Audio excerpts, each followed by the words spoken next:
New Den Bins. It's me again, Skilly19, your dungeon guide to Final Fantasy XIV. And in this one, we'll be taking on the Tam-Tara Deepcroft.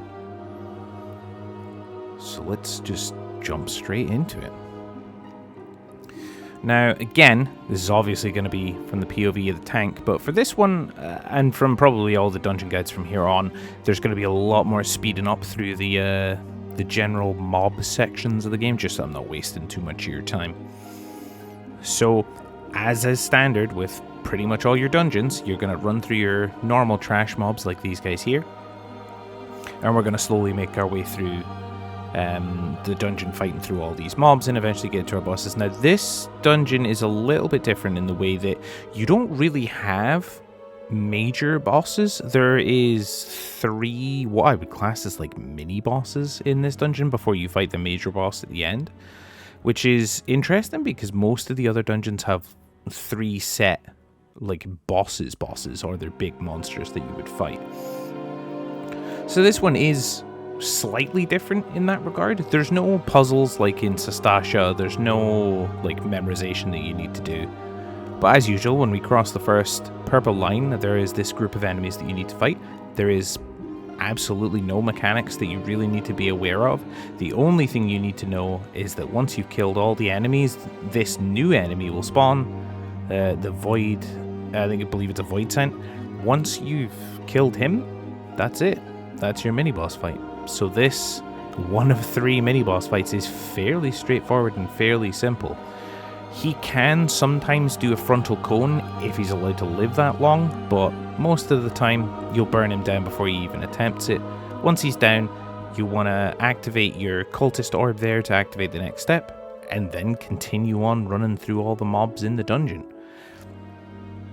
So, like I said, this is going to be, again, Tam-Tara and Sastasha are kind of your intro dungeons to obviously getting into the meat of Final Fantasy's story mode.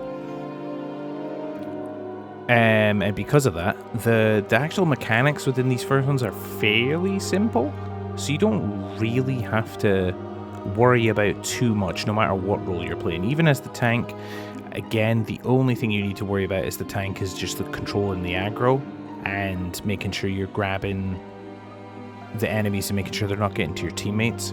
Because again, we're passing another purple door, and it's the exact same mechanic for this boss. Burn all the enemies down. As soon as all of them are down, another Void Scent is going to appear. Burn him down and click the old cultist orb and move on. It's literally a very straightforward dungeon. Now, if you are having trouble knowing what to do or some of the basic skills for the tank, I would recommend clicking on one of the video guides in the description, because I have made a guide on how to basic tank. So if you do need help with just a quick basic guide on how to tank, please use the video in the description.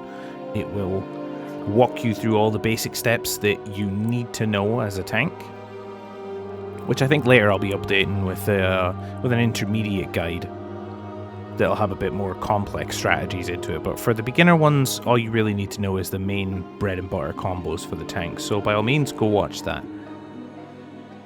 As we're slowly just burning our way through all the mobs within this dungeon. Now there is a fair few, so don't be afraid to pull larger groups of enemies as the tank, because you're probably not going to face that much danger.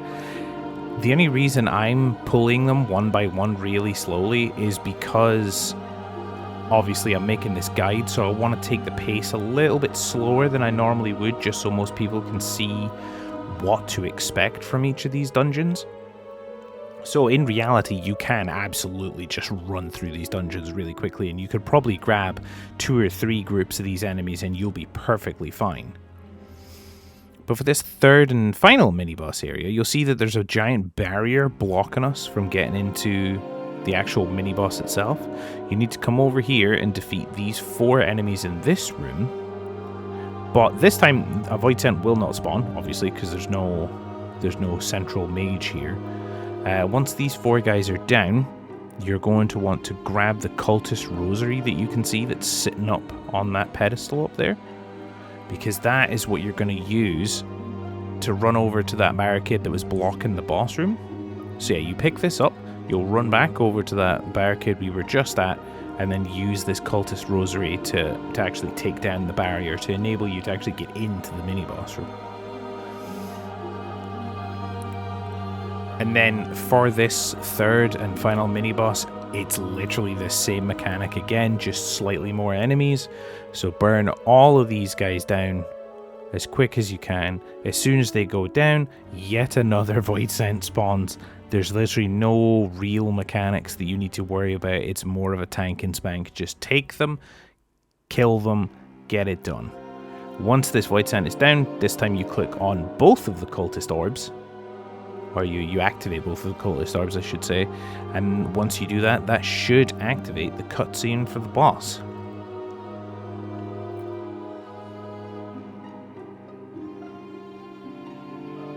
So yeah, activate the cultist orbs. And here we go.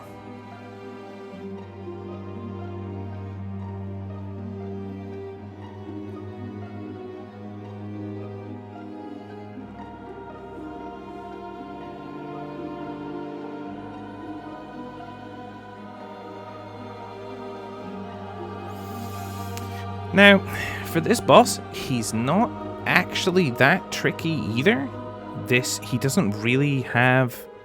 He has one close range AoE blast that you need to worry about. But if you're playing ranged DPS or what have you, the only person that really needs to worry about it is the tank. The tank's a melee DPS, but his main mechanic is when you get him low enough in certain health, he's going to spawn one of these ads that have a purple line tethering to him. He becomes invincible until that ad is destroyed, which is the running mechanic for this entire fight. The only difference is each time you lure him, he'll spawn more and more ads each time that you get him lured. So you can see he had one tether and nothing. Now he has one tether and 3 enemies with him. And then for the final one, he should have 2 enemies with tethers and like a bunch of ads. So the main thing is, as a tank, you just want to grab all the extra little ads that appear, so the skeletons and these scorpion looking dudes. You want to grab them while your teammates grab the 2 tether ads, because again, you just need to burn them down to kill them as quick as possible. Just stick with it, grab the extra ads as the tank and burn everything down. Fairly straightforward. Nice, quick, easy dungeon.